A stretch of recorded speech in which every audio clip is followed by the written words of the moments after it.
자, 서울대 모 교수님께서 예전에 말씀하셨을 때는 2019년도 가격까지 떨어진다. 코로나 이후 생긴 거품만 빠진다. 라고 했는데 요즘엔 스탠스가 약간 바뀌셨죠? 2018년도 수준까지 떨어진다. 자, 그러면은 2018년부터 2021년까지는 굉장히 많은 거품이 쌓였죠. 22년도에 빠지기 시작했고. 그럼에도 불구하고 1주택자들은 팔지 말아라. 집을 팔라고 하는 사람들은 굉장히 무책임한 사람들이다. 이렇게 말씀을 하세요. 무조건 버텨라. 근데 듣기에 따라서는요, 사실은 파는 사람들이 늘어나고 고가에 산 사람들이 많이 던져야지 집값이 빨리 떨어지는 건 맞죠. 물론 1주택자들이 막 망하라고 하는 이야기는 아닙니다. 그런데 이 말 자체가 오히려 저희가 봤을 때는 좀 무책임한 말로 들릴 수가 있다는 거. 그 다음에 그런 식으로 팔지 말라고 해서 버티는 시세를 형성하려고 만드는 건 아닌가. 생각보다 많이 떨어지니까 조금 더 음모론적으로 이야기를 하자면은 집값 못 떨어지게 만들어서 18년 수준으로 어떻게든 맞춰보려고 하는 거 아닌가, 이런 생각이 들 정도까지. 그래서 어떤 내용으로 말씀하셨는지 한번 볼게요. 내용은 이런 내용입니다. 그랬을 때 물론 지금 떨어진 건 맞다고 하세요. 규제 완화를 하더라도 정부에서 규제 완화를 많이 하고 있죠. 예를 들어서 뭐 상생 임대인도 규제 완화죠. 뭐 재건축 완화, 그 다음에 양도세, 종부세 완화, 규제지역 해제, 이런 규제 완화를 하더라도 거래량이 회복될 수 있는 장은 아니다. 그리고 물론 규제 완화로 인해서 매물을 줄이는 사람들은 있다. 하지만 지금은 매물이 문제가 아니라 매수 수요가 안 붙는 게 문제이기 때문에, 안 사요 하기 때문에 무주택자들은 지금 사지 말고 떨어지는 걸 기다려라. 여기까지는 저희랑 같은 의견이죠. 그런데 1주택자들이 팔면 안 되는 이유에 대해서 말씀을 하십니다. 근데 어떤 이유로 이야기를 하느냐, 매매가 8억으로 매수를 했을 때 자기 자본 2억 들어서 매수를 했다고 해보자. 이분이 뭐 말씀하셨을 땐 처음에 6억 이야기를 해서 4억 대출에다가 2억 자기 자본 이야기했는데 갑자기 뭐 8억으로 올리면서 자기 자본은 2억이 그대로 남았으니까 대출을 6억으로 생각을 하신 거겠죠. 그랬을 때 집값의 20%가 빠지면 어떻게 되죠? 8억에서 8억의 20%는 1억 6천, 6억 4천이 된 거죠. 여기서 팔면 어떻게 돼요? 저기 6억 4천에 팔아서 여기 자기 자본 2억이니까 대출이 6억이죠. 그러면 대출금 갚고 나면 자기 자본은 4천만 원밖에 안 남는다. 그럼 시무룩해지죠. 개선해 본 거다. 그러니까 1주택자들은 이런 말씀을 하세요. 팔면 안 되고 무조건 버티라고 하신다. 그런데 이게 굉장히 위험한 발언이죠. 예를 들어서 주식이라고 생각을 해봅시다. 내가 빚을 잔뜩 내서 주식을 매입했어요. 주식 용어 이런 데 보면요, 그 농담 삼아 하는 이야기가, 장투를 하겠다라고 말하는 사람은 무슨 이야기를 하는 거예요? 손해를 봤으니까 수익이 날 때까지 버티겠다. 그렇죠? 수익 날 때까지 존버하겠다. 주가가 하락해서 손해가 났으니까. 물론 버틸 수 있는 여력이 되면 괜찮습니다. 그런데 문제는요, 그래서 난 수익이 났다고 해봅시다. 빨리 손절을 하고 기회비용을 돌린 거. 기회비용은요, 비용과 시간이 동시에 적용이 되죠. 금리 인상기이기 때문에 이 시간에 따른 수익률은 더 많이 높아질 수 있죠. 그랬을 때 그 부분을 메꿀 수가 있느냐.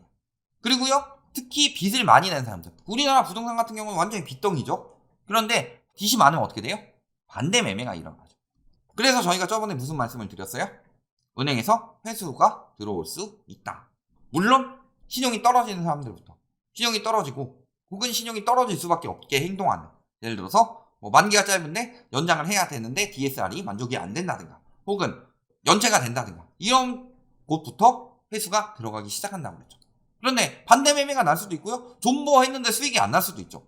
상장 폐지가 될 수도 있어요. 저도 주식하고 부동산에서 돈 버는 법 알려드릴게요. 자, 일단은 집을 사세요. 그 다음에 집값이 오를 때까지 계속 기다리시다가 지금 산 가격보다 오를 때 파시면 돼요. 내가 한 50년이 지나서 죽을 때까지도 안 올랐는데요, 그럼 자식한테 물려주고 자식이 더 오를 때까지 존버하신 다음에 언젠간 다시 오를 거예요. 화폐가치 하락으로. 밥값이 10,000원 정도 한다면은 한 밥값이 한 10만 원 정도 할 때 화폐가치 하락이 많이 돼서 그때 팔면 언젠간 올라서 파니까 부동산으로 돈 버는 거죠. 주식도요, 망하지 않을 기업 아무거나 하나 사놓고서 오를 때까지 계속 버티시면 돼요. 이렇게 말하면 굉장히 쉬워요. 굉장히 위험한 투자 방법일 뿐이죠. 코인으로 볼까요? 비트에서 코인 매입했어요. 가격 하락했어요. 수익 날 때까지 존버. 자, 요게 더 확실하죠. 코인이 지금 막 비트코인 이런 거 핵심 코인들은 그렇게 망하지는 않죠. 완전히 막 갑자기 막 테라, 루나 뭐 이런 거나 FTT 코인 뭐 이런 것처럼 완전히 망하진 않겠죠. 그래도 수익 날 때까지 존버하면 수익이 날까요? 예를 들어 21년 한 10월쯤 사셨다. 손해가 났기 때문에 버텨라. 이건 굉장히 위험한 이야기예요. 물론 주식이나 코인에 비해서 집값은 다시 오를 거라고 생각하시는 분들이 많죠. 특히 우리나라에. 그래서 이 분들을 통한 심리를 통해서 말씀을 하시는 것 같은데, 주식 코인은 투자만 하죠, 일단.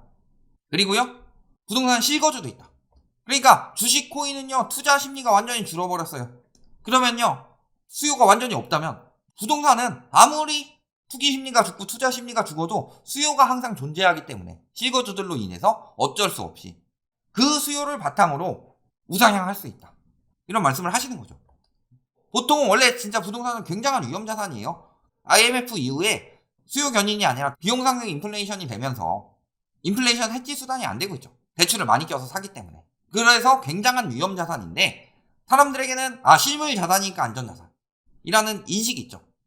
안전자산의 정의는 저게 아닌데 예전에 저 부분에 대해서 말씀을 드렸죠. 인플레이션 해지가 돼야 되고 변동성이 크지 않아야 되고 우리나라 부동산은 뭐 하나 만족하지 않는다. 근데 우리나라가 일본식 붕괴가 올 수 있다는 경고들도 많이 나오고 있죠. 그런데 이거 없다. 이야기를 하는 건 뭐예요? 자, 우리나라에 비해 당시 일본 버블이 더 컸다.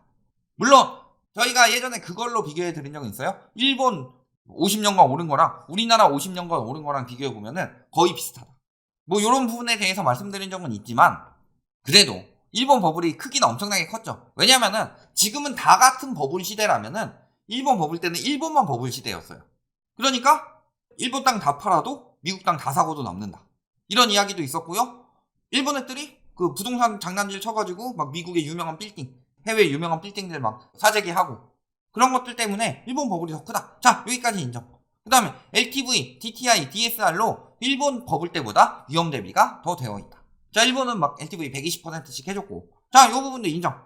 그 다음에 일본도 도쿄는 올랐다. 이런 이야기를 하는 거죠. 요거는 뭐 일본식 붕괴랑 관련 없는 이야기지만 같이 말씀하시면서 짚어가야 되는 거고, 그 다음에 일본은 붕괴가 일어나고 나서 소득이 좀처럼 늘지 않았다. 그런데 우리나라는 소득이 계속 증가하고 있다. 그래서 3번은 뭐 요건 다른 이야기고 1, 2, 4번의 이유로 일본식 붕괴는 없다. 이렇게 말씀을 하시는데요. 물론 잘못된 말 아닙니다. 다 옳은 말인데 유리한 것만 갖다 쓰면 굉장히 좋아 보이죠. 일본보다 더 불리한 것도 많죠. 그 다음에 또 일본도 도쿄는 올랐으니까 우리나라도 인구 감소해도 서울은 계속 오른대요. 그 이유가 뭐예요? 서울은 직장이 많아서 인구 영향이 없다. 그래서 전국에 있는 수요들이 서울의 대기 수요이다. 부산에 사는 사람들이 서울에 오고 싶어 하는 것 같아요. 아닌 분들도 있겠지만 물론.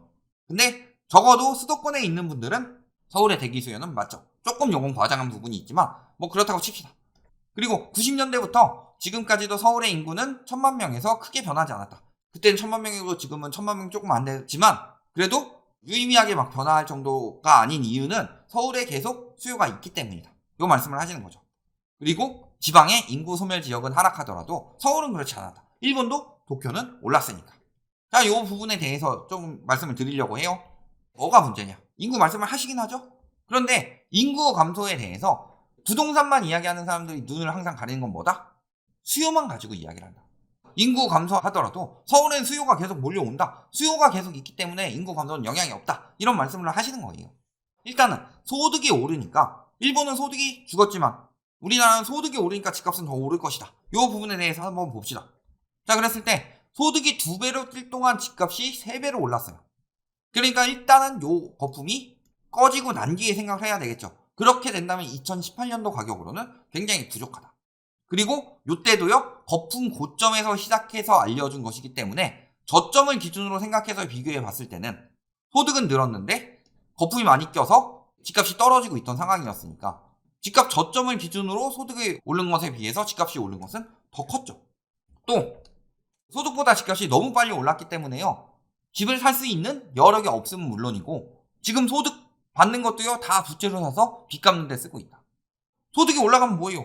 집값이 너무 높아가지고 지금 빚 갚는 데 원리금으로 들어가는 돈이 더 커졌는데. 첫 번째는 요걸 보셔야 되겠죠. 그 다음에 인구 감소가 되더라도 소득이 계속 그렇게 유의미하게 증가할 수 있느냐, 요 부분을 보시면요, 자, 일본이 소득이 줄어드는 이유는 경제 성장률이 물론 떨어졌기 때문이죠. 일본의 출산율과 경제 성장률을 한번 비교를 해봅시다. 그랬을 때 출산율이 높을 때 경제 성장률이 높은 수준을 유지를 하다가, 물론 출산율이 전부는 아니에요. 출산율도 영향이 있고 뭣도 영향이 있고 이것도 영향이 있고 저것도 영향이 있고, 그랬을 때 쭉 출산율이 빠지면서 경제 성장률도 같이 빠졌죠. 그러면은 어느 정도 유의미한 관계가 있다는 소리죠. 그냥 상관관계로 보기에는 관계성이 있어 보인다. 그래서 경제가 안 좋아서 출산율이 줄었느냐, 아니면은 출산율이 줄었기 때문에 경제활동 인구가 줄어서 성장률이 줄었느냐. 이 두 가지 측면으로 볼 수 있겠죠. 그러니까 상호적으로 영향을 줄 수밖에 없다.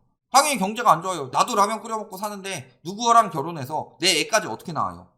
반대로 출산율이 줄어들면은 경제활동 인구는 줄어드는데 노년 인구는 늘어나기 때문에 노년 인구는 계속 누적돼서 늘어나는데 수명이 길어지는 데다가 그때 태어난 사람들은 많으니까 노년 인구는 그대로 약간의 사망을 빼고 올라가는 와중에 출산율이 줄어서 밑에서 받쳐주는 경제활동 인구는 줄어들기 때문에 경제 성장률에 당연히 타격을 입을 수밖에 없다.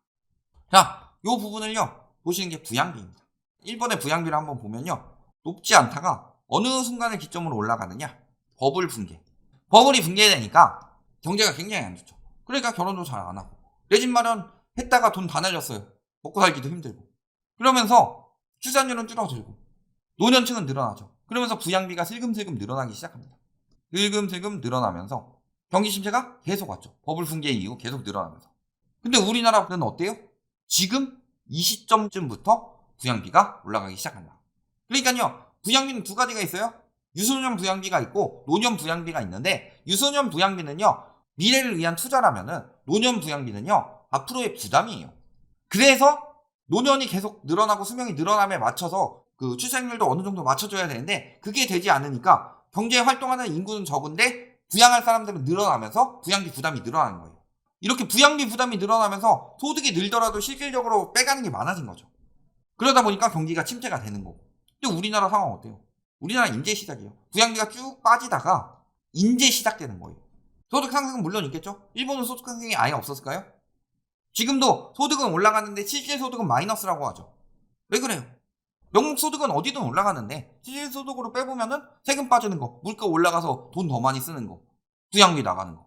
그러니까 인구를 부동산을 살 수요가 줄어든다. 이 측면으로만 보시면 그렇게 볼 수 있겠지만 그 측면에서 조금 벗어나서 경제 전반적으로 보시면 서울대 교수님 하시는데 이 부분을 못 보시진 않았을 거고 일부러 언급을 하지 않는다라고 느껴질 수밖에 없다는 거죠. 이 부분에 대해서도 설명을 해주셔야 되겠죠. 당연히. 대단하신 분이니까.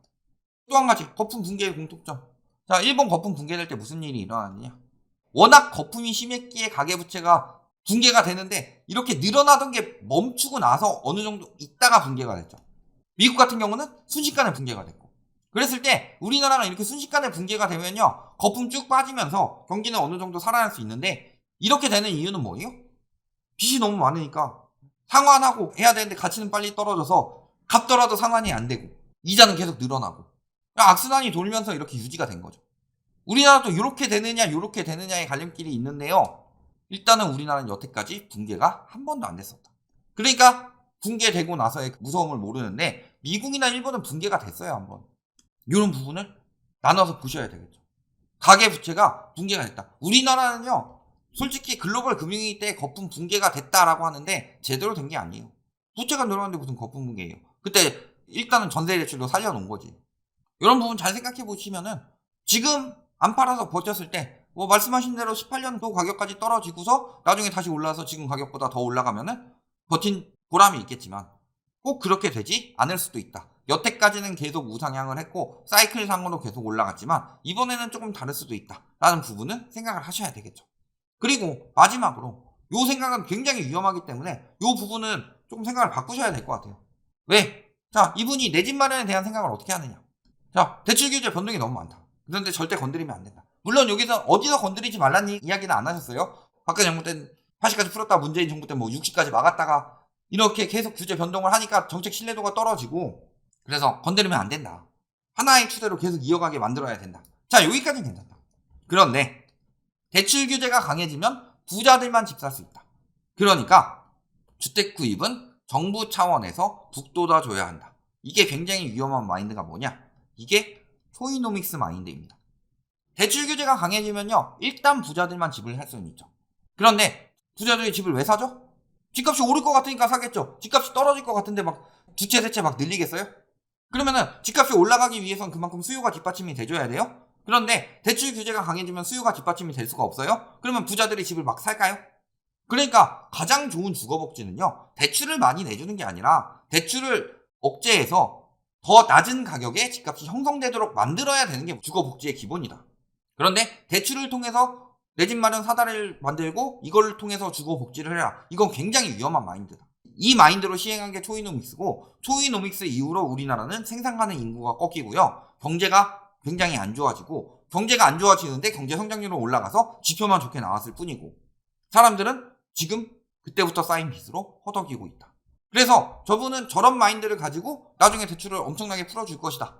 그래서 집값은 다시 오를 수 있다. 이런 뜻으로 말씀하시는 건지 모르겠지만 저희는 절대 그렇게 보지 않고요. 저렇게 다시 되는 순간 우리나라는 지금 출산율 나라 망해가는 수준이에요. 제일 먼저 소멸될 국가가 한국이라고 하죠. 그런데 집값은 10년 뒤엔 지금보다 더 올라야 되고 10년 뒤에 소득이 지금 집이라도 살 수 있는 소득이 돼요. 그러니까 저 말대로 이루어지면 나라가 망하는 길로 가는 거고, 그 말대로 이루어지지 않는다면 잘못된 예측을 통해서 사람들을 조장하고 있는 걸로 보일 수밖에 없다. 아까 뭐 부양비나 이런 부분에 대해서 잘 생각하시고 전반적으로 말씀을 해주셔라. 적어도 서울대 교수님 하시면은 그 정도에 대해서 모르시진 않을 거고, 의도적으로 숨기거나 혹은 다른 생각이 있으면 말씀을 꼭 해주셔야 되겠더라. 여기까지 말씀드리겠습니다.